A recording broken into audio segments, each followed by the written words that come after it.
హరి ఓం.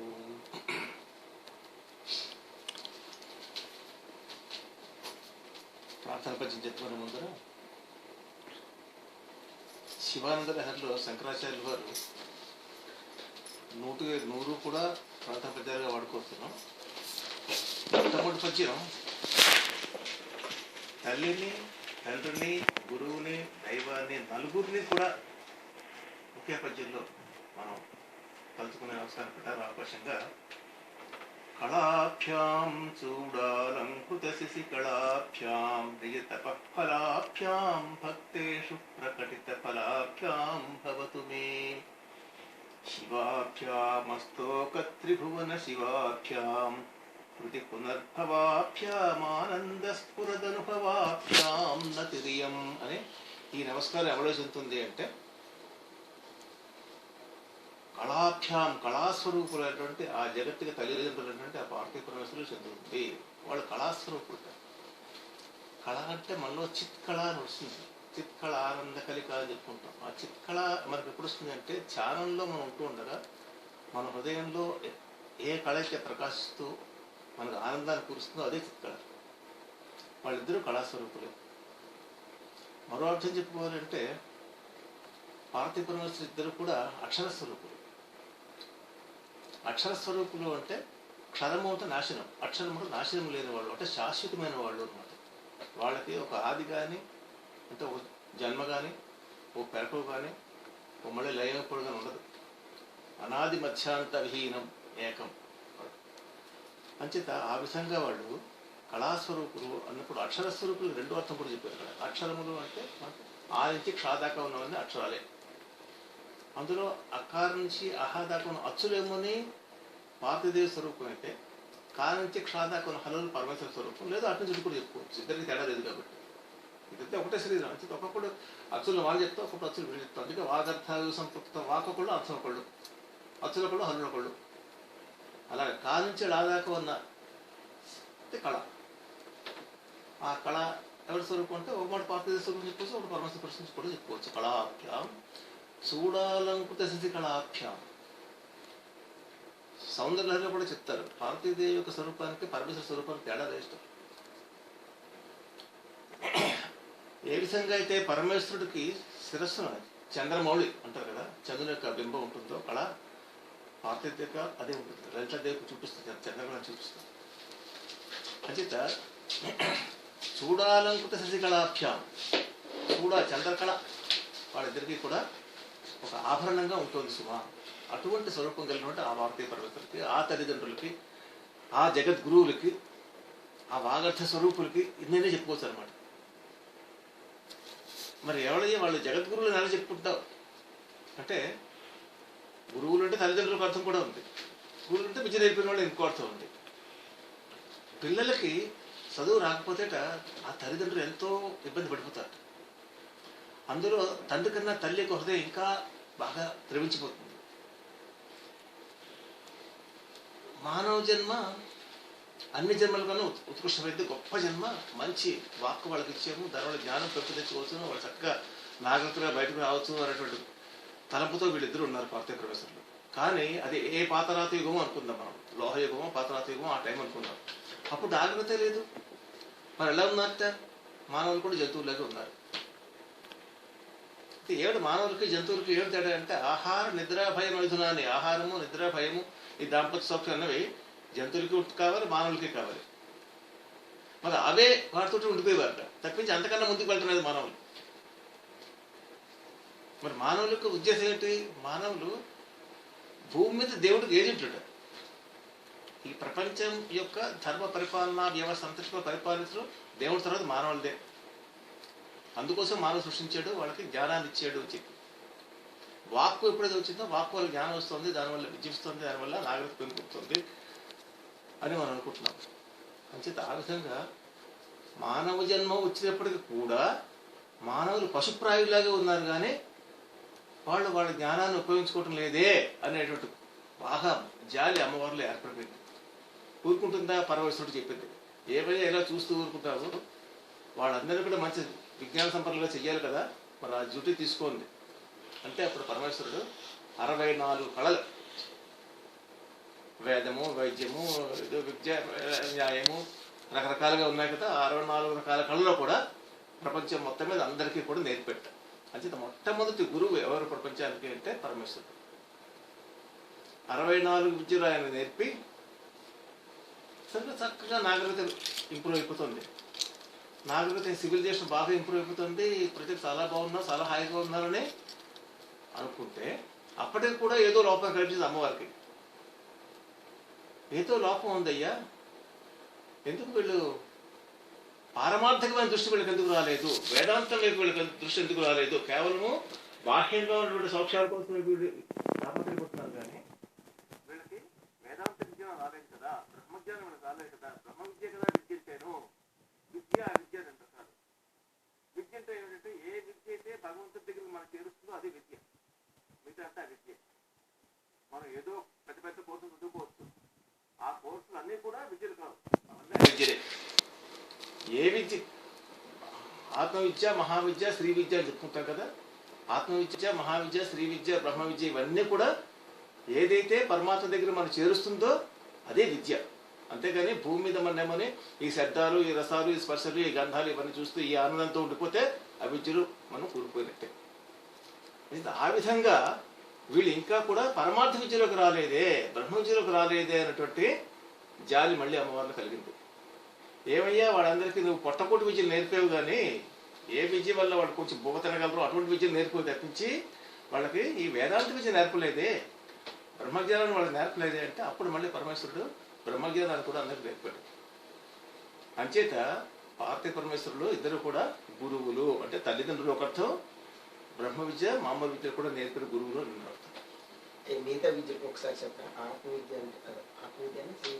ఆత్మ విద్య, మహావిద్య, శ్రీ విద్య, బ్రహ్మ విద్య. అంటే ఒకసారి ఏంటి ఆత్మ విద్య అంటే? ఏ విద్య అయితే మరి భగవంతుడి దగ్గర పట్టుకెళ్తుందో అది బ్రహ్మ విద్య. అంతే, అన్ని 4 ఒకటే పర్యాయపదాలు. ఓకే, 4 ఒకటే పర్యాయపదాలు. శ్రీ విద్య కూడా శ్రీ విద్య అంటే విద్యలో కల్లా గొప్ప విద్య. శ్రీ అంటే గొప్పతనం. శ్రీ విద్య అంటే విద్యలో గొప్ప విద్య. ఆత్మ విద్య ఏదైతే ఆత్మజ్ఞానం చెప్తుందో ఆత్మ విద్య. బ్రహ్మ విద్య పరబ్రహ్మ స్వరూపం గురించి చెప్పేది బ్రహ్మ విద్య. ఇవన్నీ పర్యాయపదాలే. అంటే వర్డ్స్ హ్యావ్ సేమ్ మీనింగ్. అంచేత ఈ విద్యలన్నీ బాహ్యమైన విద్యలు పరమేశ్వరుడు చెప్పాడు, ఈ బ్రహ్మ విద్య కూడా పరమేశ్వరుడు చెప్పాడు. కాబట్టి అది కూడా పార్వతీదేవి కోరిక మీద చెప్పాడు. కాబట్టి పార్వతీ పరమేశ్వరులే లోకానికి తల్లిదండ్రులు, పార్వతీ పరమేశ్వరులే లోకానికి గురువులు, వాళ్లే ఆది దంపతులు. మొట్టమొదటి దంపతులు అంటే వాళ్లే ఆది దంపతులు. ఈ విధంగా ఈ ముగ్గురిని కూడా ఒకే శ్లోకంలో చెప్పుకుంటే మనకు అవకాశం వచ్చింది. కళాభ్యాం చూడాలనుకుంటుంది, కళాభ్యాం నిజ తపఫలాభ్యాం. పార్వతీదేవి తపస్సు చేయడం వల్ల పరమేశ్వరుడు దొరికితే, పరమేశ్వరుడు తపస్సు చేయడం వల్ల పార్వతీదేవి దొరికితే ఒకళ్ళకి వీళ్ళ తపస్సు ఆయన తపస్సు ఈవిడ కూడా ఒకళ్ళు అర్పించుకున్నారు అని. నిజ తపఫల తపస్సుకు ఫలితంగా దొరికిన ఫలము.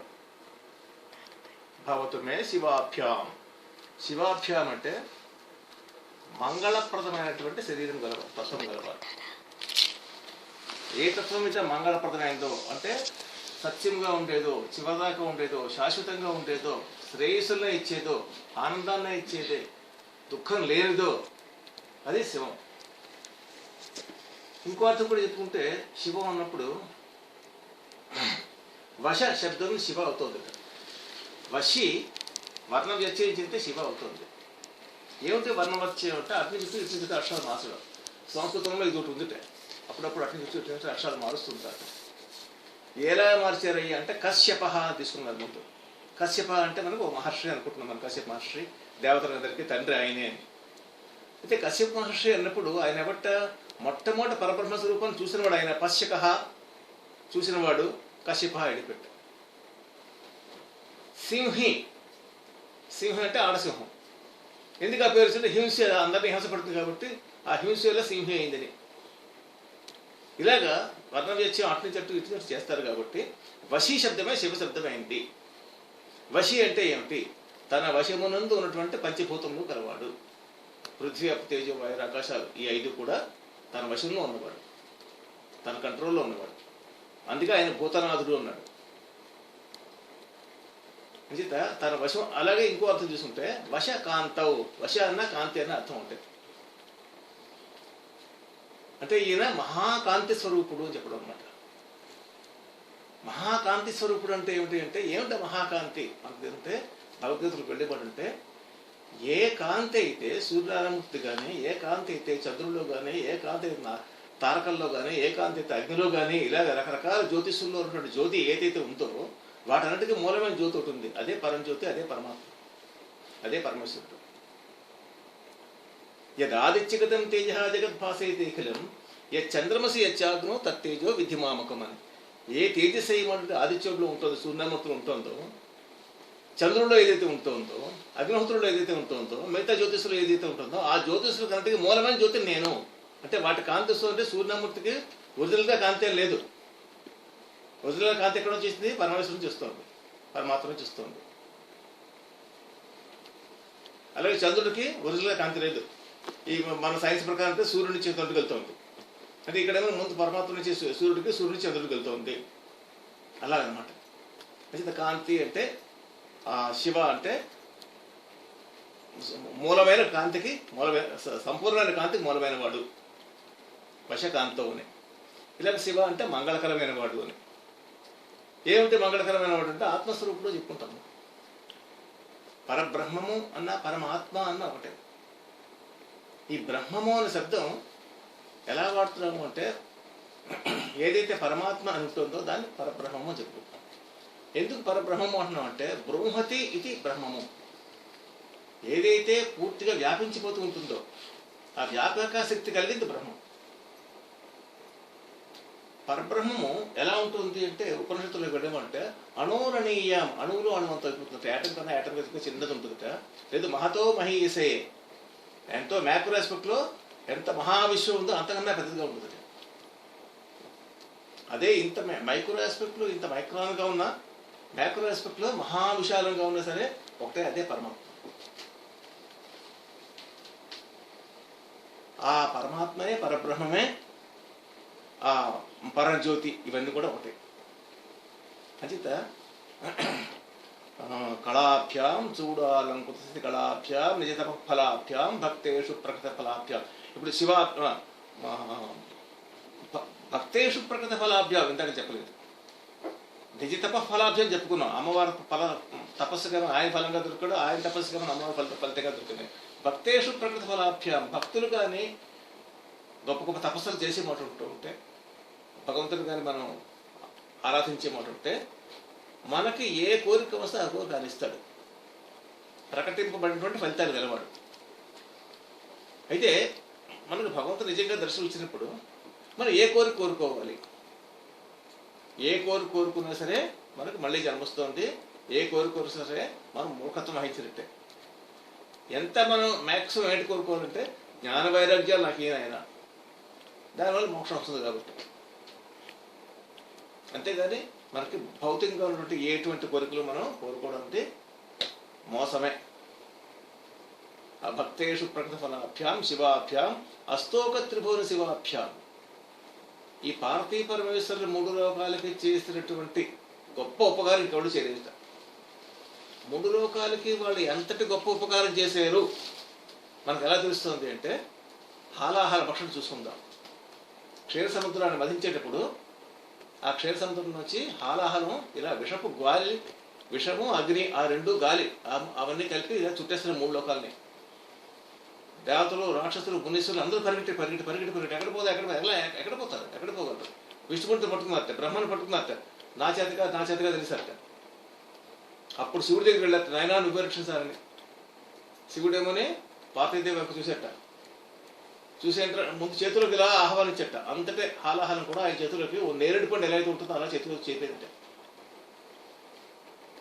జ్వాలోగ్ర సకలామరాత భైతక్షాళ కథం వాత్వయం త్వయా దృష్ట్వా, నువ్వు ఎలా చూడగలిసావయ్యా అని. ఇలా మంటలతో మండిపోతూ ప్రపంచాన్ని మింగేసినట్టు దాన్ని నువ్వు ఏ విధంగా చూడగలిసావు? చూసి ఊరుకున్నావా? నీ చేతులకు ఆహ్వానించావు. ఏం నేరేడు పండు అనుకున్నావా? అలాగే నేరేడు పండుగ ఆహ్వానించట. ఆహ్వానించి ఎదుర్కొన్న అమ్మవారు వైపు చూసేట. ఏం మింగమంటావా అని అడిగట. హాయిగా మింగదుట ఆవిడ. ఆ ప్రళయాన్ని సృష్టించేటువంటి ఆ నేరేడుపండుని, ఆ హాలాహలాన్ని భర్తను మింగమని ఎవరైనా చెప్తారంటే మంగళసూత్రము నామే మది నమ్మినదో, ఎంత మది నమ్మినదో అంటారు. మృంగెడు వాడు విభుండట, మృంగెడిది హాలహలము, ఆ మింగేసేది హాలహలం. ఎందుకు మింగమందిట? మేలుగు ప్రజకులు, 3 లోకాలు కూడా రక్షపడతాయి కాబట్టి. మృంగమని సర్వమంగళ, మంగళసూత్రము ఎంత మరిదమ్మనిదో ఉన్నారు. అదే శంకరాచార్యులు వారు ఏం చెప్తారంటే జననీ తవ తాటంక మహిమ అంటాడు. ఓ తల్లి, నీ చెవికి తాటంకాలు ఉన్నాయి కదా, ఆ తాటంకాలు ఎంతో మహిమ గలవమ్మా. ఆ తాటంకాల మహిమ వల్ల నీకు అనేది అసలు మంగళం తప్పించి అమంగళం ఎప్పుడు లేదు. అమంగళం లేని వాళ్ళు ఇంకేంది, హాయిగా ఇదేనే మింగిగలరు ఆయన. అంటే 3 లోకాలకి మహాప్రళయం వచ్చినప్పుడు అంతటి హాలాహలాన్ని కూడా లోక క్షేమం కోరి తాను మింగేశాడు. కొన్ని మింగేస్తే మళ్ళీ పూర్తిగా కడుపులోకి మింగేశాడు, మింగలేదు.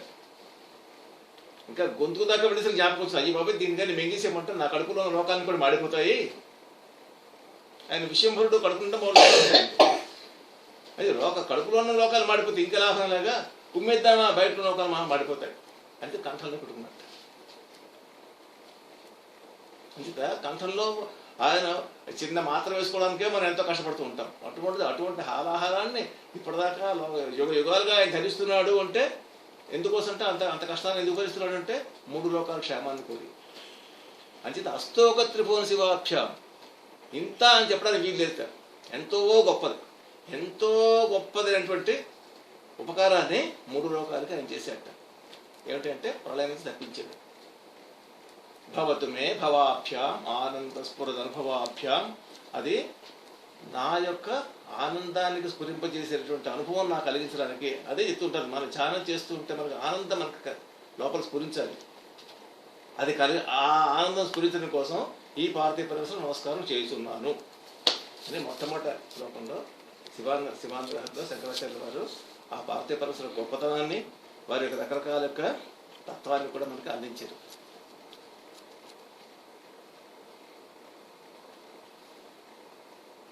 మరో శ్లోకంలోకి వెళ్ళి మొదటే త్రయీ వేద్యం హృద్యం త్రిపురహరమాద్యం త్రినయనం చటాభారోదారం చలదురగహారం మృగహరం మహాదేవం దేవం మయి సదయ భావం పశుపతిం చిదాలంబం సాంబం శివమతి విడంబం హృది భజే. పరమేశ్వరుడి తత్వాన్ని ఇందులో వర్ణిస్తున్నారు. పరమేశ్వరుని మనం ఏ విధంగా తెలుసుకోగలము? త్రయీ వేద్యం, వేదాలు మనకి ఇప్పుడు 4 ఉన్నాయి, ఒకప్పుడు 3. అంటే త్రయీ అంటే వేదం. ఋగ్గు యజు సామ వేదాలు 3 మొట్టమొదటి ముందు నుంచి ఉన్నారు. అంటే త్రయీ అంటే వేదం కాబట్టి త్రయీ వేద్యం, వేదం ద్వారా తెలుసుకోగలంటే పరమేశ్వరుడి తత్వం తెలుసుకోవాలంటే. త్రయీ అంటే 3 అనే సంఖ్య. ఈ 3 అనే సంఖ్య ద్వారా కూడా మనం తెలుసుకోగలం. ఎందుకంటే 3 లోకాలకి ఆయన అధిపతి, 3 కాలాలకి ఆయన ఇక్కడే నియమించేవాడు. 3 మనలో ఉన్న 3 అవస్థలు, 3 అవస్థల్లో కూడా మనలో ఉన్నటువంటి తత్వం ఏదైతే తత్వం ఉందో ఆ తత్వాన్ని కూడా ఆయన ఆధారమైన వాడు. ఇలాగా 3 ఎక్కడైతే ఉందో ఆ 3 కూడా ఆయన 3 ద్వారా తెలియబడేవాడు. మామూలుగా 3 వేదాలు చెప్పుకున్నాం, రకరకాల 3 సంఖ్యలు రకరకాలు ఉన్నాయి. త్రయీ వేద్యం హృదయం, ఆయన ఎల్లప్పుడూ మనకి హృదయంలోనే ఉంటాడు, హృదయాన్ని ఆనందం కలిగిస్తూనే ఉంటాడు. హృదయం అంటే హృదయానికి ఆనందం కలిగించడు. అందుకే మనకి భగవద్గీతలో కూడా ఈశ్వర సర్వభూతానాం హృద్దేశే అర్జున తిష్టతి అని అర్జునుడికి భగవంతుడు చెప్తున్నాడు అనమాట. నాయన ఎక్కడో లేడురా పరమేశ్వరుడు ఈశ్వర సర్వభూతానాం, అన్ని భూతాలు కూడా హృద్దేశే హృదయ దేశంలో ఉంటున్నాడు సుమాని. అంటే ఇది హృదయంలో ఉంటూ ఉంటే హృదయానికి ఆనందాన్ని కలిగిస్తూ ఉంటాడు. త్రయీ వేద్యం హృద్యం త్రిపురహరం. ఈ త్రిపురహరం కింద మాట కూడా మనం చెప్పుకున్నాం అనుకుంటాను. మనకు 3 శరీరాలు ఉంటాయి. ఈ 3 శరీరాల మీద మనకు ధ్యానం ఉంటుంది. ఆ 3 శరీరాల మీద ధ్యానం పెట్టుకుని నేను ఆత్మ అనే విషయాన్ని మనం మర్చిపోతూ ఉంటాము. దేహ భ్రాంతితో మనం ఉంటాం, కానీ దేహి అనే జ్ఞానంతో మనం ఉండము. ఎప్పుడైతే ఈ దేహ అనే భ్రాంతి పోవాలి అంటే ఆ భ్రాంతిని పోగొట్టుకుని త్రిపురాస సంహారం అంటే పార్థివ పరమేశ్వరుని ఇటు నారాయణమూర్తిని ఇద్దరిని కూడా మనం ఏదో తత్వాన్ని ఆశ్రయించమంటే మనకేమని ఆ దేహ భ్రాంతి పోయి దేహి అనే జ్ఞానం మనకు కలుగుతుందని. అంటే త్రిపురహరం అంటే ఈ 3 శరీరాల మీద మనకి ఉండేటువంటి ఆ దేహభ్రాంతిని పోగొట్టి జ్ఞానాన్ని ఇచ్చేవాడు ఒక అర్థం. ఈ 3 దేహాలు అనేటువంటి రూపాలు రాక్షసులు చంపేవాడు ఇంకో అర్థం. త్రిపురహరం త్రిపురాంతకుడు ఆయన. ఆద్యం అందరికన్నా ముందు కూడా ఆయనే. త్రైవేద్యం హృద్యం త్రిపురహర మాద్యం త్రినయనం 3 కన్నులు గలవాడు.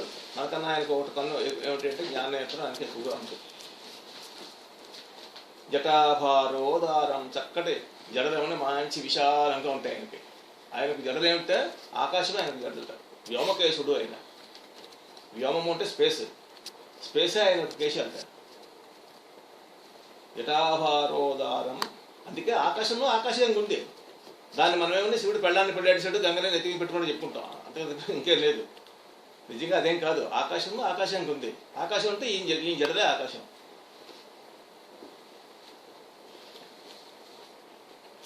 త్రయీవేద్యం హృద్యం త్రిపురహరమాద్యం త్రినయనం జటాభారోదారం చరదురగహారం. ఆయన మెళ్ళోనేమోనే కాళము అంటే పాము, కాలము అంటే కాలం. ఈ కాలమే కాలం అనే రూపంలో తిరుగుతుంటుంది.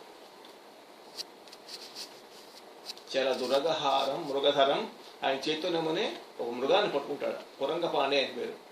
చేతిలో ఒక లేడీ ఉంటుంది. ఆయన ఏమిటా లేడీ అంటే, లేడీ కన్నా స్పీడ్ అయింది భక్తుల యొక్క మనస్సు.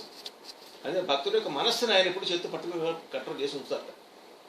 అంతేగాని వేరేగా లేడినే పట్టుకోడు. అయితే భక్తుల యొక్క మనస్సుని ఎప్పుడు కూడా కంట్రోల్ చేస్తూ ఉంటాడు. కాబట్టి ఆయన మృగధరుడు. మృగధరం మహాదేవం, గొప్ప తేజస్సు గలవాడు. దేవం, దేవతలచే పూజింపడేవాడు. మయి సదయ భావం, నాయంది ఎల్లప్పుడూ కూడా దయతో కూడిన భావం కలిగిన వాడు. పశుపతిం, పశుపతి అంటే ఏమిటి అంటే పశువులకందరికీ కూడా పతి అని ఒక అర్థం. ఏమిటా పశువులు అంటే అందరి జీవులు కూడా పశువులే, మానవులు కూడా పశువులే. ఎందుకు మానవులు పశువులే అంటే పాశముల చేత బంధింపబడేవి పశువులు. తాడు పెట్టి కట్టేస్తాం కాబట్టి పశువులు అయిపోయేవి. మనం కూడా మన తాళ్ళు మనమే కట్టుకుంటాం. యథా ఊర్ణనాభి, సాలిపురుగు ఉంటుంది. ఆ సాలిపురుగు తన బంధాలు తనే పెంచుకుంటుంది, అది చిక్కుపడిపోతుంది. ఈ మానవుడు ఏం చేస్తున్నట్టే నేను, నా ఇల్లు, నా పెళ్ళం, నా పిల్లలు, నా కార్లు, నా సంస్థానం, నా సంతానం అని పెట్టుకుంటూ తన బంధాలు తనే పెంచుకుంటున్నాడు. ఎవడికైతే బంధాలు ఉన్నాయో వాడు పశువు. బంధాలు లేనివాడు, వైరాగ్యం ఉన్నవాడు పశువు కాడు. ఈ పశువులందరినీ కూడా పరిపాలించేవాడు కాబట్టి ఆయన పశుపతి. వాళ్ళందరూ కూడా దారిలో పట్టుకొస్తారు కాబట్టి పశుపతి. చిదాలంబం, జ్ఞానానికి ఆలంబంగా గలవాడు. జ్ఞానం ఏ విధంగా ఎక్కడి నుంచి వస్తుందంటే ఆయన దగ్గర నుంచి మనకు అందరికీ వస్తుంది. సాంబం, ఎల్లప్పుడూ అంబతో కలుస్తున్నాడు. పార్వతీ పరమేశ్వరులు వేరే రూపం కదా, ఒకటే రూపంలో ఉంటారు కాబట్టి. శివం, మంచి మంగళ స్వరూపం కాబట్టి. అతి విడంబం, అతి విడంబం అంటే మనం పరమేశ్వరుని తలుచుకోవాలి కానీ ఎప్పుడు ఎక్కడ ఎలా తలుచుకుంటే మనకు అక్కడ దర్శనం అలా ఇస్తారట. అతి విడంబం. మరి మిగతా దేవతల గురించి ఆ విధంగా చెప్పలేదు మనకు తెలియదు కానీ పరమేశ్వరుడు గురించి చెప్పినప్పుడు మాత్రం అతి విడంబం. మనం ఎప్పుడు ఎక్కడ ఎలా తలుచుకుంటే అప్పుడు మనకు అక్కడ అలా దర్శనం ఇస్తారట. హృతి భజ, అలాంటి వాడిని హృదయంలో నేను భజిస్తున్నాను సుమా అని చెప్పి 3వ శ్లోకంలో మనకి స్వామివారు పరమేశ్వరుని యొక్క ఈ సంపూర్ణమైనటువంటి తత్వాన్ని మనకి చక్కగా వర్ణించారన్నమాట. ఇలా వర్ణిస్తూ ఉంటే భక్తి గురించి బోల్డ్ అని చెప్తారు. భక్తి అంటే ఏమిటో కూడా నిర్మాణం మనం చెప్పుకున్నాం. మన భగవద్గీతలో భక్తి గురించి ఇచ్చాడని, అలాగే నారద భక్తి సూత్రాలు కూడా భక్తి గురించి ఇచ్చారని ఆ విషయాలు చాలా చెప్పుకున్నాం. అయితే శివానంద లహరిలో భక్తి గురించి సపరేట్ చాప్టర్ ఉన్నట్టే లెక్క.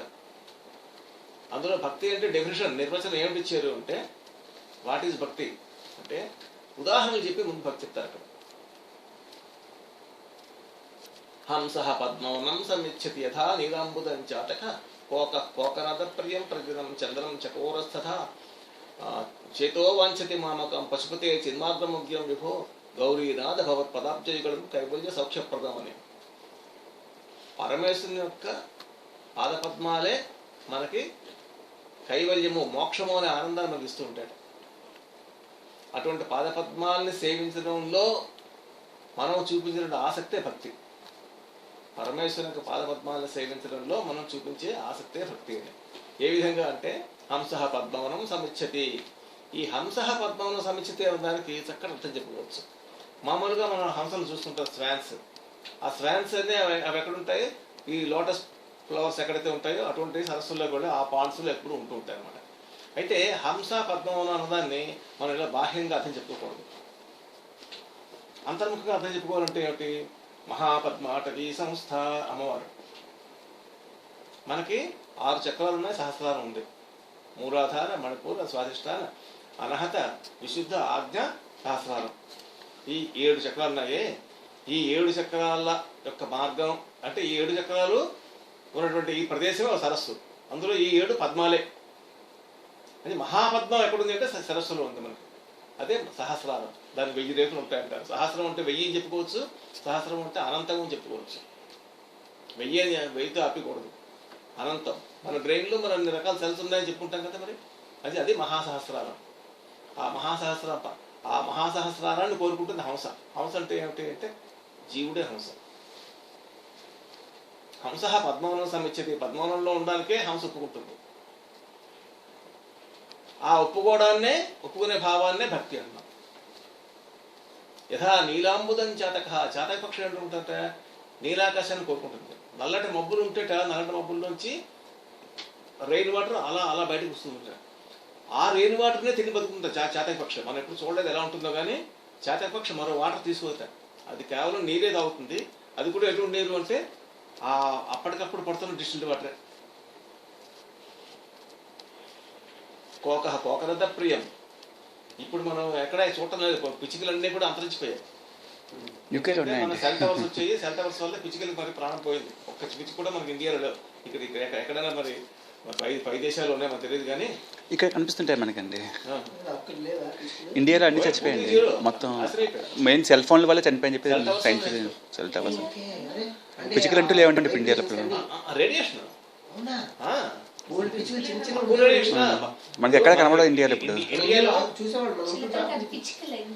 పిచ్చికలు అవును, ఇప్పుడు ఒక్కటి లేదండి అక్కడ. మొత్తం తీసుకుని ఏదో కొంత కోసం తీసుకుంటాడు రేడియేషన్ కి. ఏదో ఒక 10 సెల్ టవర్స్ పెట్టుకుంటానని అంటాడు వాడు. 1010 టవర్స్ పెడతాడు వాడు. అడిగిన వాడే వాడాడు. అంచేదా అంతా కరప్షన్. కాబట్టి అన్ని టవర్స్ ఉంటున్నాయంటే ఆ రేడియేషన్ తక్కువ వస్తుందా బయటికి? ఎందుకు వస్తున్నాయి అసలు గొప్పకి క్యాన్సర్లు?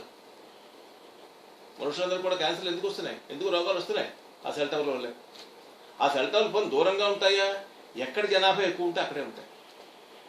హెవీలీ పాపులేటెడ్ ఏరియాస్లో నువ్వు పెడుతుంది సెల్ టవర్లు. అంటే అక్కడే వాడతాం కదా మన సెల్ ఫోన్స్.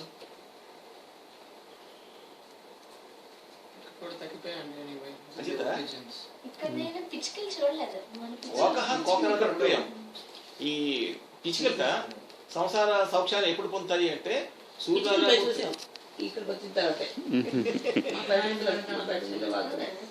సూర్యనారాయణమూర్తి యొక్క లేత కిరణాలు ఎప్పుడైతే మార్నింగ్ బయట పడుతుంటాయో ఆ లేత కిరణాల్లో అవి సంసార సౌఖ్యాన్ని అనుభవిస్తాట ఆ జంటలు, పిచ్చికల జంటలు. అంటే కోకనద ప్రియం. ఇవి కోక అంటే ఈ పిచ్చికలు ఏమని కోకనద ప్రియుడు అంటే సూర్యనామూర్తినే పొందుదామని అవి అలా చూస్తూ ఉంటాయి. ప్రతిదినం చంద్రం చకోర. చంద్రుడేమో చకోర పక్షులు చంద్రుడి యొక్క వెన్నెల్లే తాగుతాయి కాబట్టి. ఈ విధంగా ఆ పక్షుల్ని 4 రకాల పక్షులను కూడా చక్కటి మంచి జాతిగల పక్షుల్ని చెప్పి అందులో హంస అంటే పరమాత్మ స్వరూపాన్ని కూడా చూపించి, అక్కడ ఆత్మస్వరూపాన్ని కూడా చూపించి వాటి యొక్క ఆ ఆసక్తి ఏదైతే ఉందో అవే సైవిద్దాం అంటే ఆసక్తి ఏదైతే ఉందో అదే భక్తి చెప్తున్నాడు. అక్కడతో ఆత్మీయత మారేసి మరో నెక్స్ట్ శ్లోకంలో కూడా వెళ్తున్నాడు. అంకోలం నిజ బీజ సంతతి రయస్కాంతోపలం సూచిక సాధ్వీ రజ విభుం లతాక్షితిర్హం సింధు సరిద్వల్లభం ప్రాప్నోతి యథా తథా ప్రసుప్తే పదోరవిందద్వయం చేతో వృత్తిరిపేర్చి తిష్టతి సదా సా భక్తి రుచ్యతే సా భక్తి ఇది ఉచ్యతే. దాన్ని భక్తి అంటాం అయ్యా అన్నాడు. ఏమిటది అంటే అంకోలం నిజ బీజ సంతతి. మరి బాటనీలో ఇప్పటి వాళ్ళు ఒప్పుకుంటారో మనకు తెలియదు కానీ మనకి వేదంలో ఉన్నది ఏమిటి అంటే అంకోలము అనేటువంటి ఊడిగ చెట్టు. తెలుగులోను సంస్కృతంలో అంకోలం. ఆ ఊడిగ చెట్టు యొక్క విత్తనము ఎప్పుడైతే ఒక వాన పడుతుందో ఆ వానకు తుళ్ళిపోయి మామూలుగా చెట్టు నుంచి బయటకు రాలిపోయింది విత్తనం. ఆ వాన దాని మీద వాన నీరు దాని మీద పడేసరికి అది తుళ్ళుతుంది, పేలిపోతుంది. పేలిపోయి ఏ కొమ్మ నుంచి ఏదైతే బయటపడుతుందో అదే కొమ్మ చేరుకుంటుంది.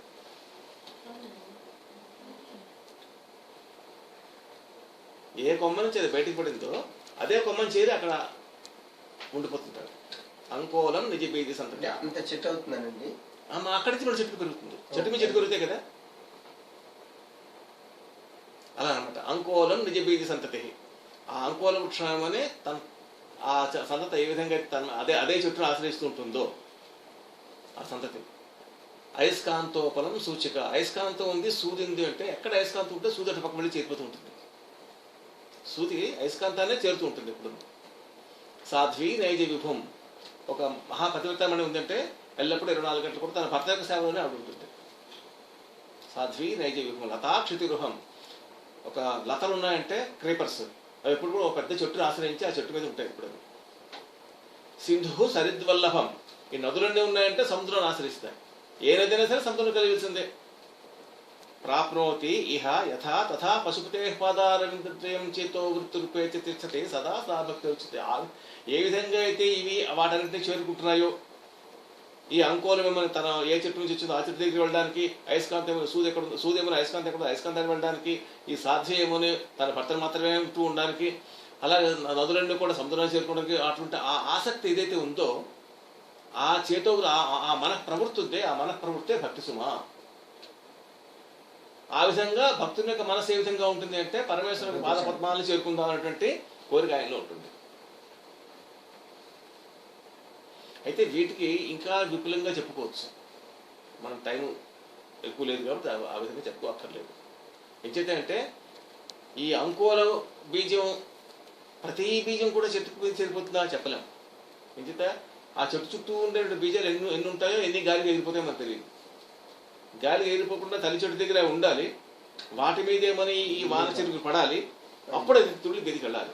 అంచేత ఇది రేరిటీ అవుతుంది, నిజం అవుతుంది, కానీ ఎప్పుడో కానీ అవటం లేదు. అన్ని విత్తనాలు అవటం లేదు.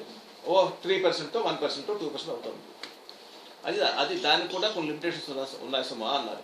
అది ఒక రకమైన భక్తి. అయస్కాంతోపరం సూచిక. అయస్కాంతమని ఈ సూది అంటుకుంటుంది సుమా. ఎప్పుడు అంటుకుంటుంది? దగ్గరికి వెళ్తే అంటుకుంటుంది, దూరంగా పెడితే అంటుకోలేదు కదా. అది వాటికి కూడా కొన్ని లిమిటేషన్స్ ఉన్నాయి సుమా. సాధ్వి నైజ విభుం. మరి పతివ్రత శిరోమణి ఉంది కదా, ఎప్పుడు భక్త మరి పెళ్లి కాకముందు ఏమిటి, వియోగం వచ్చిన తర్వాత ఏమిటి, అది దానికి కూడా కొంత లిమిటేషన్ ఉంది సుమా. లతాక్షితిరుహం. లత ఉంది, ఎల్లప్పుడూ 24 గంటలు కూడా ఒకే చెట్టు ఆశ్రమిస్తుంది. కానీ ఆ చెట్టు చచ్చిపోతే దీనికి మరి లేదు కదా, ఇది చచ్చిపోతే కూడా లేదు కదా. అది దానికి కూడా లిమిటేషన్ ఉంది కదా. కానీ లిమిటేషన్ లేదు అంటే ప్రతి నది కూడా సముద్రాన్ని చేరిపోతే సముద్రంలో కలిసిపోతుంది. అక్కడ మాత్రం లిమిటేషన్ లేదు. ఇప్పుడు పెట్టేదండి ఇవన్నీ stage by stage, stage by stage, stage by stage. ఇప్పుడు డ్యామ్ని కట్టేస్తున్నారు, కాడలు పెట్టాలి.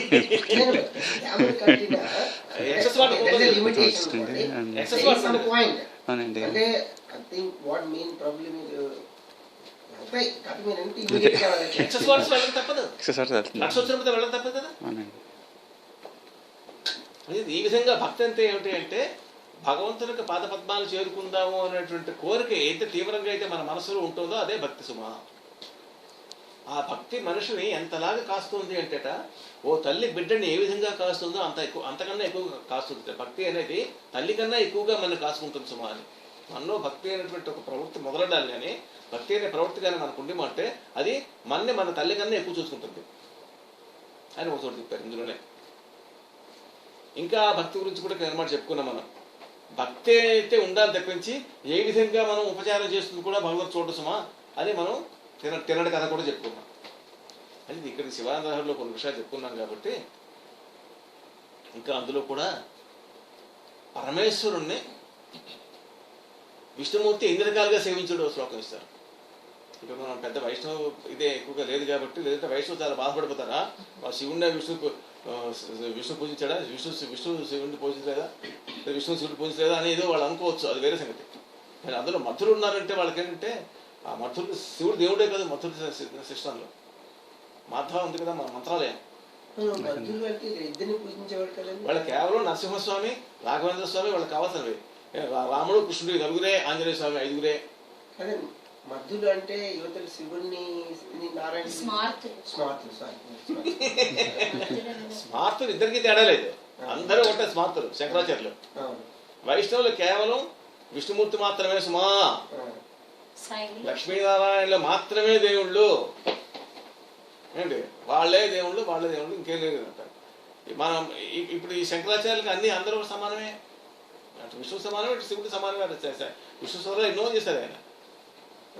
6 రకాలు చెప్పారన్నమాట. శివుడిని పూజిస్తే చేసుకో, విష్ణు చేస్తే చేసుకో, ఆదిత్యుడు చేసుకుంటే చేసుకో, దేవి చేసుకుంటే చేసుకో, వినాయకుడు చేసుకుంటే చేసుకో, సుబ్రహ్మణ్యం చేసుకుంటే చేసుకో, ఎవరైనా సరే చేసుకో, ఏదైనా ఒక దేవుడిని పెట్టుకో.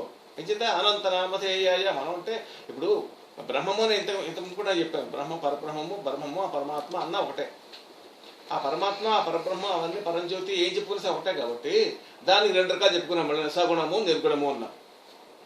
నిర్గుణ బ్రహ్మం అంటే ఒక ఆకారం కానీ ఒక రూపం కానీ ఒక రంగు కానీ ఏమీ లేదు, కేవలం పరమాత్మ. ఇందాక చెప్పుకున్నా అణువులో అణువంత ఉంటుంది, మహతైతే మహత్ ఉంటుంది, దానికి అరూపము రూపం లేదు, అవ్యయము నాశనం లేదు, అప్రమేయము దానికి ఇలా ఉందని చెప్పడానికి వీలేదు, అచించము ఇలా ఆలోచన కూడా అందదు, మనోవాగ అగోచరము మనస్సు కానీ వాక్ కానీ అందదది. ఇలా ఉందని మనం ఊహించలేము, ఇలా ఉందని చెప్పలేము.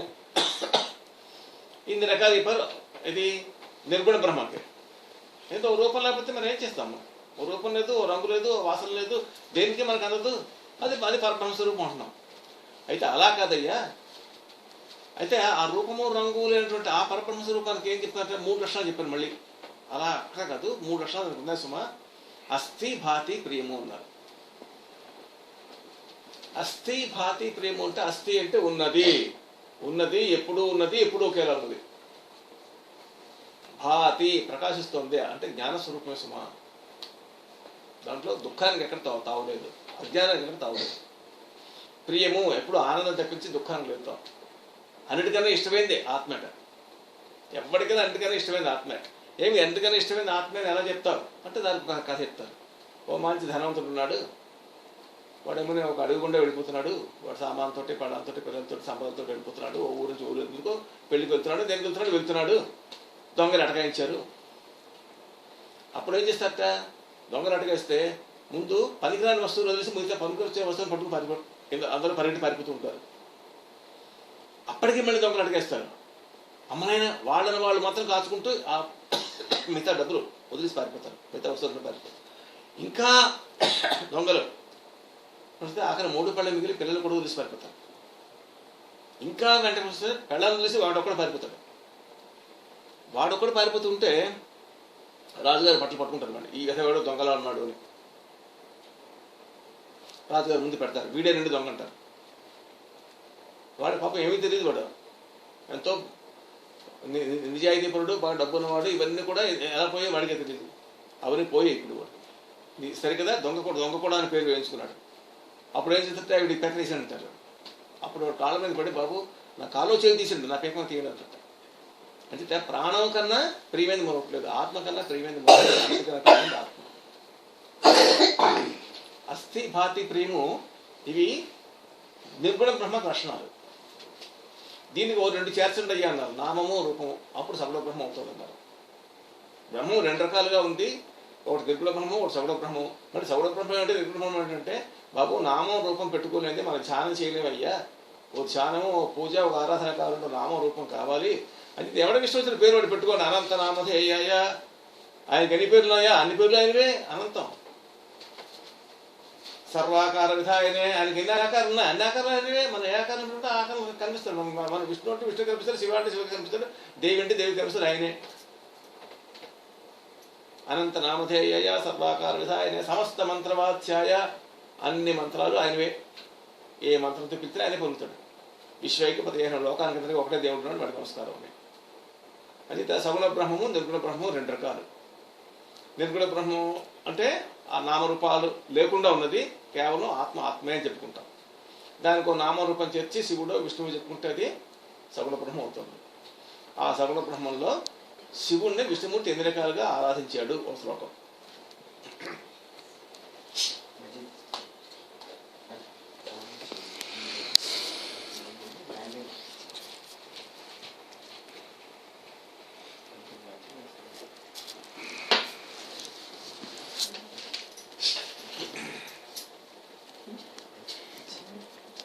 ఇవన్నీ కూడా శంకరాచార్య వాళ్ళే కదండి మొత్తం అండి. శంకరాచార్య శివుడు విష్ణుమూర్తిని శివుడు 8 రకాలుగా విష్ణుమూర్తి శివుడిని 8 రకాలుగా సేవించాడు. బాణత్వం, విష్ణుమూర్తి ఒక బాణంగా శివుడు యొక్క చేతిలోకి వెళ్ళేట.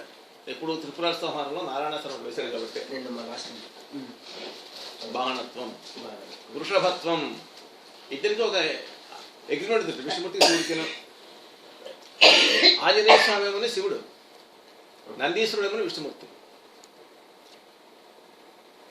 ఈయన వాహనం ఆయన, ఆయన సేవకుడు ఈయన, ఈయన సేవకుడు ఆయన, ఆయన సేవకుడు ఈయన. నందీశ్వరుడు 24 గంటలు కూడా శివుడి దగ్గరే ఉంటాడు విష్ణుమూర్తి. ఆంజనేయ స్వామి 24 గంటలు కూడా రాముడి దగ్గరే ఉంటాడు శివుడు. ఇది బాణత్వం, వృషభత్వం, అర్ధవపుషాభార్యాత్వం. శివుల్లో అర్ధ శరీరంగా ఉన్నటువంటి భార్య ఎవళ్ళు అయ్యా అంటే విష్ణుమూర్తి అట. పురుష రూపం దాలిస్తే విష్ణుమూర్తిట, స్త్రీ రూపం దాలిస్తే పార్వతీదేవిట. ఒకటే తత్వం. పురుష రూపం దాలిస్తే రాముల వారట, స్త్రీ రూపం దాలిస్తే లలితాదేవిట. ఒకటే తత్వం. అంచేత పరమేశ్వరుల్లో అర్ధభాగమైనటువంటి ఆ పార్వతీదేవి ఎవరయ్యా అంటే విష్ణుమూర్తే. అర్ధవపుషాభార్యత్వం, ఆర్యాపతే. ఆర్యాదేవి అంటే పార్వతీదేవికి భర్త అని అక్కడ మళ్ళీ ఆర్యాన్ని చెప్పారు క్లియర్గా. ఘోణిత్వం, ఇది దేవి భాగవతం వస్తుంది కథ. ఎలా అంటే విష్ణుమూర్తికి బ్రహ్మకి నేను గొప్ప అంటే నేను గొప్ప అనేటువంటి ఒక వాదన వచ్చింది. నేను గొప్ప అనే వాదన వచ్చినప్పుడు ఆ వాదన మరి అక్కడ మేషిట్గా అంపైర్గా ఎవడుంటారట?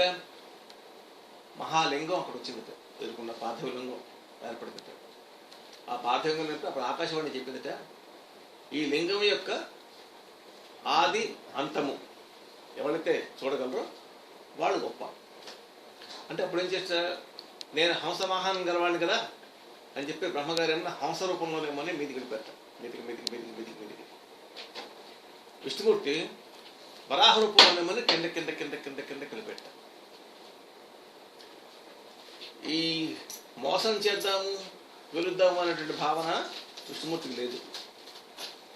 భూమిలోకి వెళ్ళిపోయి పాతాళలోకం దాకా వెళ్ళిపోయి కూడా ఆయన పోల్చుకోలేకపోయాడు. కాబట్టి ఆయనకు వచ్చేసాడు. ఆయన నేను తెలుసుకోలేకపోయాడు. బ్రహ్మగారికి చిన్న రజోగుణం ఉంటుంది, అహంకారం, ఇగో. అలా మీదికి వెళ్ళాడు, చూడలేకపోయాడు.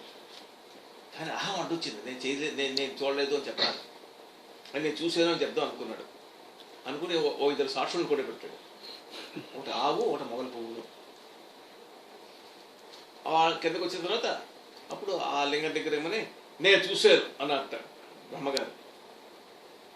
సాక్షులు 2 అని అంటారు. ఎప్పుడైతే మొగల పువ్వు కూడా ఎస్ అని చెప్పిందో, మొగల పువ్వు పూజకు పనికిరాదు అని దానికి శాపం వచ్చేసింది, అబద్ధం చెప్పింది కాబట్టి. ఆవుట బుర్రతనేమో లేదు అని చెప్పి తోకతను ఎస్, తోకతో లేదు అని చెప్పి బుర్రతో ఎస్ అని చెప్పిందిట. నేను చూశాను, ఆయన కూడా చూశాడు అని చెప్పి బుర్రతోనేమో ఉందిట, తోకతేమో లేదు ఆయన చూడలేదని చెప్పింది. తోక సత్యం చెప్పింది కాబట్టి ఆవుకు తోక చూస్తేనే పుణ్యం, ముఖం చూస్తే పాపం అవుతారు. ఈ విధంగా ఘోణిత్వం, వరాహ రూపం చెంది ఆయనేమని భూమిలో కిందకి వెళ్ళిపోయాడు సుమా. విష్ణుమూర్తి ఆ విధంగా సేవించాడు సుమా. సఖిత, ఈ భస్మాసుర సంహారంలో పువ్వు పడుతుంది అంటారు. అప్పుడు మొగల పువ్వు, అదే మొగల పువ్వు పూజ పనికిరాదు.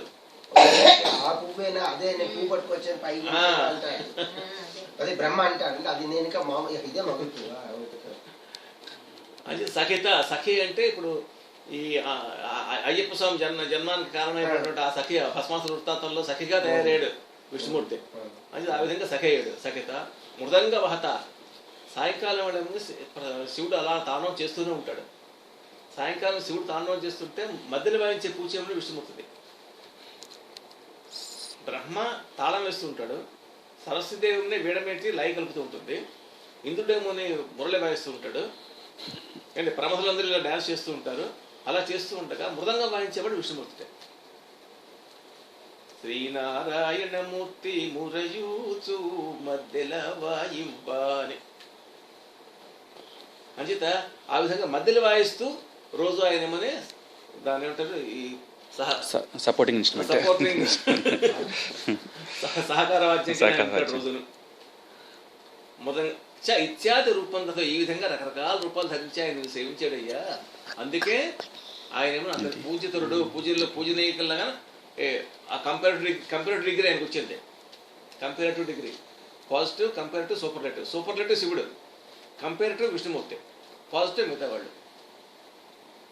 పూజనీయుల కల్లా పూజనీయుడు అయ్యాడు కావా విష్ణుమూర్తి, ఎందుకంటే నిన్ను ఈ విధంగా సేవించాడు కాబట్టి. ఇలా శివానందహరిలో 100 శ్లోకాలకి మనం ఎప్పుడైనా ఎన్నైనా అర్థాలు చెప్పుకోవచ్చు.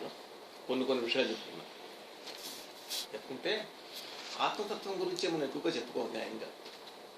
మిగతావన్నీ కూడా ఒక ఎత్తును, భక్తి కానీ జ్ఞానం కానీ లేకుండా ఆత్మత్వం మనం వెళ్ళలేము. ఆత్మత్వం జ్ఞానం. ఇప్పటిదాకా మనం భక్తితత్వం చెప్పుకున్నాం. ఇప్పుడు జ్ఞానంలోకి వెళ్ళాలి.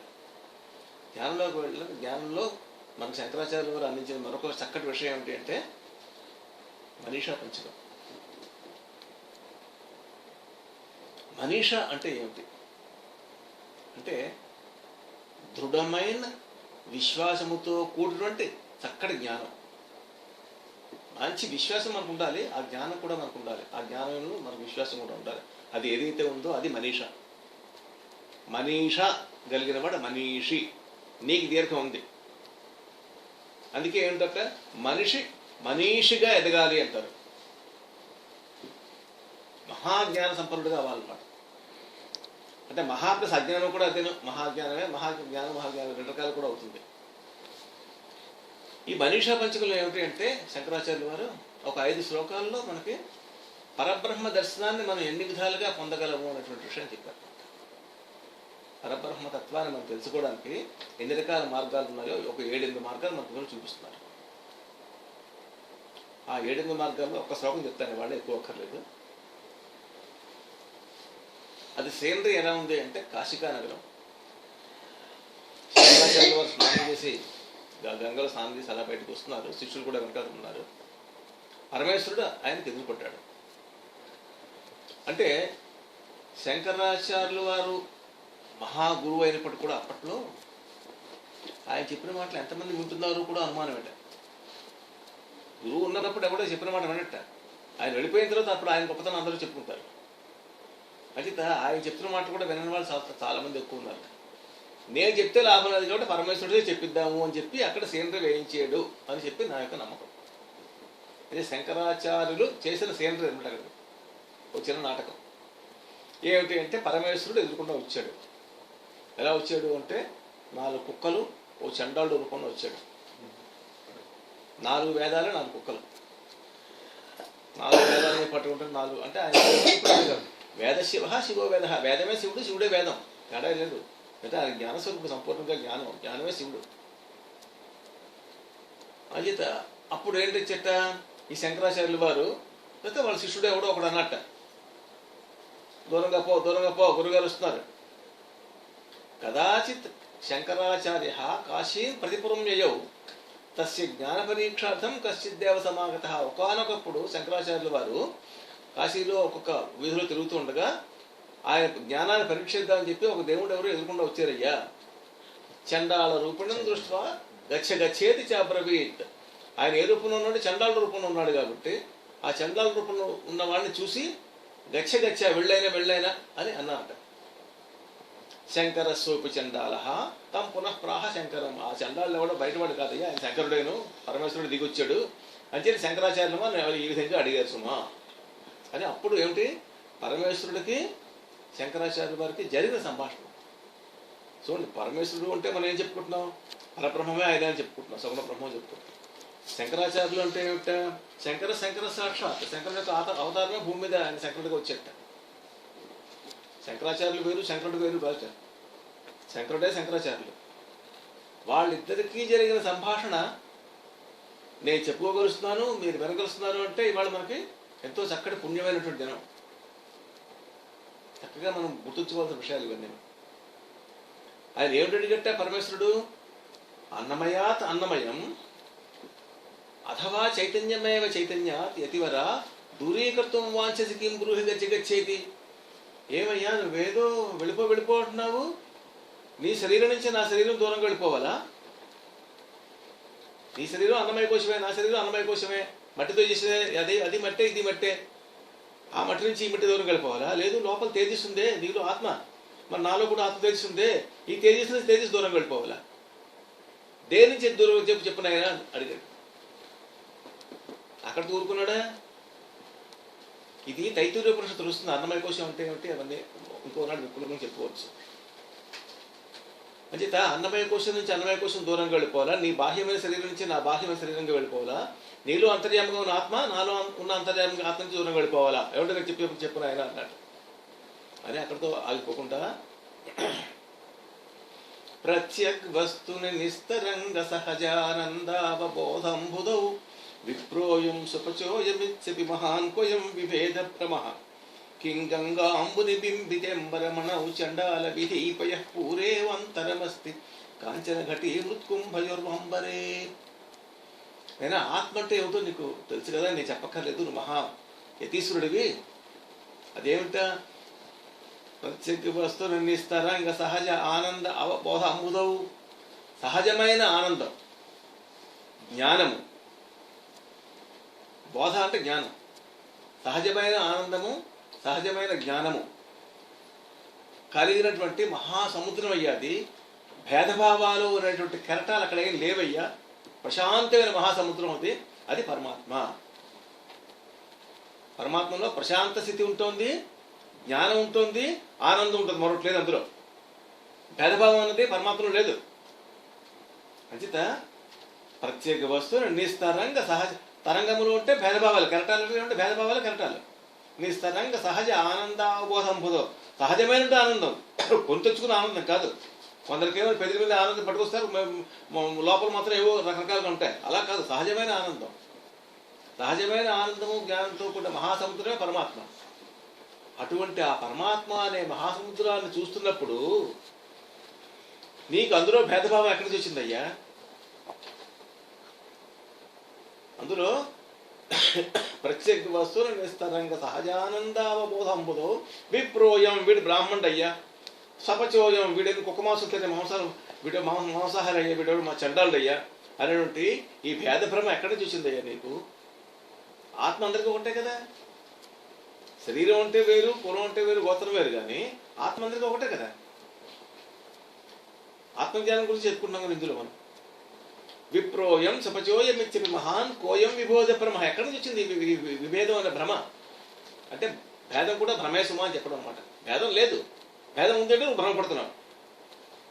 కిం గంగాంబరి బింబితేంబరమణౌ చండాల వీధీపయ పూరేవ అంతరమస్తి. ఇదిగో ఇక్కడ గంగానది ఉంది కదా, గంగానదిలో మన సూర్యనామూర్తి బింబం కనిపిస్తోంది. ఆ పక్కన మన మురికాలు ఉంది, మురికాలులో కూడా మన సూర్యనామూర్తి బింబం కనిపిస్తోంది. ఆ సూర్యనామూర్తి బింబం మైలైపోయిందా, ఈ సూర్యనామూర్తి బింబం మడైపోయిందా? దీనికి దానికి తేడా కనిపిస్తుంది నీకు? రెండు సూర్యమూర్తి బింబాలే కదా. మరి ఎలా అంటే ఈ శరీరంలో ఉండే ఆత్మే, ఆ శరీరంలో ఉండే ఆత్మే కదా. ఆత్మకు ఒక అంశ ఇది, ఒక అంశ ఇది. ఈ అంశకి ఆ అంశకి నువ్వు తేడా చూపిస్తున్నావు. కిం గంగాంబుని బింబితే అంబరమణౌ అంబరం కిం గంగాంబుని బింబితే అంబరమణౌ చండాల వీధీపయ పూరేవ అంతరమస్తి. దానికి దీనికి తేడా ఏమైనా కనిపిస్తోందా? కాంచన ఘటి మృత్కుంభయోరు అంబరు. ఎవడు డబ్బుని పడుతున్నాడు, వాడికి చక్కటి బంగారు కొండ ఉంది వాడి ఇంట్లో. ఒక కలశం, పెద్ద కలశం పెట్టి ఉన్నాడు.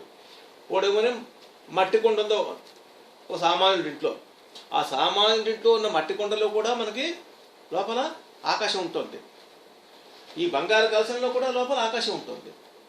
ఈ ఆకాశం అడైపోయిందా, విలువైపోయిందా? ఆ ఆకాశం విలువ లేకుండా పోయిందా మట్టి కొండలో ఉన్న ఆకాశానికి? ఇది ఆకాశమే, అది ఆకాశమే కదా. అంచేత ఆత్మకి నువ్వు ఆత్మదృష్టితో చూసినప్పుడు తేడా లేదు. నువ్వు ఎందుకు అలా చూడటం లేదు అడగడం అన్నమాట. అడిగేసరికి అప్పుడు శంకరాచార్యుల వారు ఆయన కాళ్ళ నిలబడి 5 శ్లోకాల్లో పరబ్రహ్మ దర్శనం ఎలా అవుతుందని చెప్పాడు అన్నమాట. ఇక్కడికే మనకు తెలుస్తున్నాయి ఏమిటి,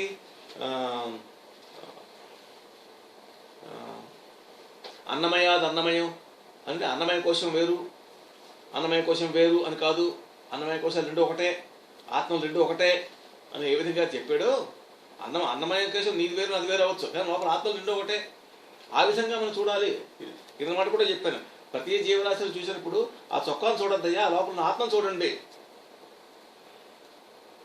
ఇప్పుడు దేహి వేరు, దేహం వేరు.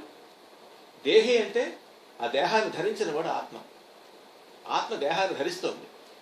అంటే నేను దేహినా, నేను దేహాన్నా అంటే నేను దేహం కాదు, ఇది నా దేహము అంటాం మనం. ఈ దేహం నేను చెప్పుకోము, ఇది నా దేహము, ఇది నా శిరస్సు, ఇది నా కాలు, ఇది నా చెయ్యి అని చెప్పుకుంటా తెప్పించి ఈ శిరస్సు నేను, ఈ కాలు నేను, ఈ చెయ్యి నేను చెప్పుకోము. అంటే దేహం వేరు, దేహి వేరు. ఆ విధంగా ఆ దేహిని గురించి మనం ఏ విధంగా చూడగలము అంటే దేహినే చూసుకోండి అయ్యా, శరీరం చూడడానికి తప్పే ఉంటుంది. ఎదురుకుండా మనుషులు చైతన్యం ఎప్పుడైతే ఉందో వాడు ఎప్పుడైతే మనతో మాట్లాడుతున్నాడో పెడుతున్నాడో వాళ్ళు ఆత్మ ఉంటుందో లెక్క, ఆత్మను చూడండి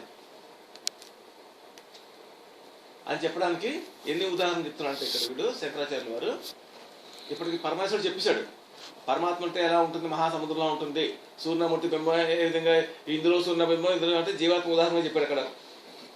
అలాగే అన్నమయ కోశం నుంచి మనం చూడగలిసింది కూడా పరమాత్మ అని చెప్పాడు. ఇప్పటికే మనకు 2-3 మార్గాలు చూపించారు. ఇంకా ఈయన మిగతా పీకు చెప్పారు అన్నమాట. 5 శ్లోకాల్లో 5 రకాల మార్గాలు చెప్తారు. ఏమిటి అంటే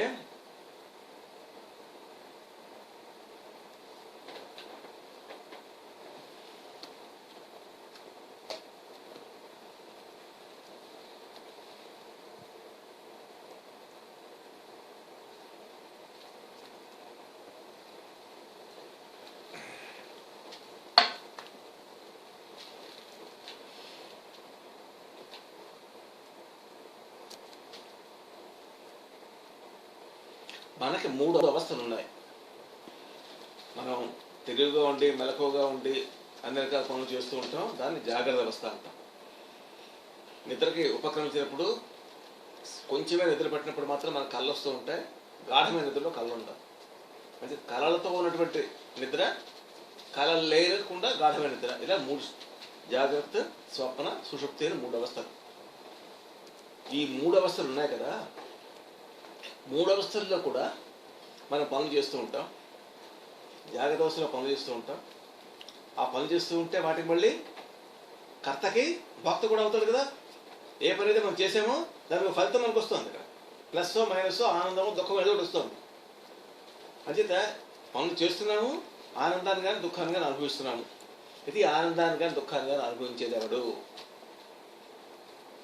అంటే మనలో ఉన్నటువంటి ఆ జీవాత్మ అని చెప్పుకుంటున్నాం కదా. ఆ జీవాత్మ అంటే ఏమిటో చెప్పుకున్నాం, పరమాత్మ చైతన్యం మనలో అంతర్యామిగా ఉంటూ ఉండి ఆ అంతర్యామి యొక్క నీడమని పడుతుంది సుమా బుద్ధులను, అదే జీవాత్మ అని చెప్పుకున్నాం. ఆ జీవాత్మ ఆ నీడే ఈ సుఖాన్ని కానీ దుఃఖాన్ని కానీ అనిపిస్తున్నాం. వాడిని జాగ్రత్త అవస్థలో విశ్వడు అంటున్నాము. విశ్వడు అన్న వైశ్వానరుడు అన్న జాగ్రత్త అవస్థలో మనలో ఉండేటువంటి చైతన్యం. అదే చైతన్యం స్వప్నావస్థలో తైజసుడు అంటున్నారు. మనలో ఉన్న చైతన్యం అంటే తైజసుడు అంటే కళలో మనం కనే స్టేజ్లో కళలు కొంటున్నాం కదా. ఏమిటి కళలు? ఏమిటి కళలు అంటే శంకరాచార్యులు వారు ఏం చెప్పారంటే వివేక చూడమణిలో పగలు ఈ జీవుడు ఏమో రకరకాలైనటువంటి దృశ్యాలు చూడటం, వింటూ ఉన్న, చేస్తూ ఉన్న ఇవన్నీ చేస్తున్నాడు కదా. ఆ మనస్సు ఏం చేస్తుందట, ఈ మనస్సుగా తీసుకున్నాడు ఇక్కడ, జీవుడు కూడా కాదు. ఆ మనస్సు పగలు ఇన్ని రకాల సీనరీలు చూస్తుందల్లా కూడా రాత్రి అయ్యేసరికి అదే నాయకురాలు అయిపోతుంట, అదే సినిమాలు వేయించిస్తుంటా. అంటే మనస్సు వేయించిన సినిమాలు మన కళలుట. వేరేగా దేవుడు వచ్చి మన కళలు చెప్పడం. మన మనస్సు తను పగలు చూసినటువంటి ఈ కష్ట సుఖాలు, ఈ రకరకాల ఆనందాలు ఇవన్నీ కూడా చూస్తుంది, వాటి తన ఇష్టం అది నాటకం ఆడుతుంట. అది మన కళ. ఆ కళలో ఆనందాన్ని దుఃఖాన్ని కూడా అనుభవించేవాడు తైజసుడు అనేటువంటి జీవాత్మ. ఆ జీవాత్మగా 3వ రూపం ఏమిటంటే ప్రాజ్ఞుడు. అంటే ఇప్పుడు మనకి మెలకుగా ఉన్నప్పుడు కష్టం సుఖం 2 రకాలు రావచ్చు, కష్టంగా రావచ్చు, సుఖంగా రావచ్చు. కళ్ళలో కూడా మనం ఏడుస్తూ ఉంటాం, నవ్వుతూ ఉంటాం, 2 రకాలు ఉన్నాయి. ప్రాజ్ఞుడికి మాత్రం కేవలం ఆనందమే. ఎందుకంటే గాఢమైన నిద్ర మనం పోతున్నప్పుడు ఎంత ఆనందాన్ని అనుభవిస్తో మనకే తెలియదు. ఏం చేత ఆ టైంలో ఎవడైనా మన పొరపాటు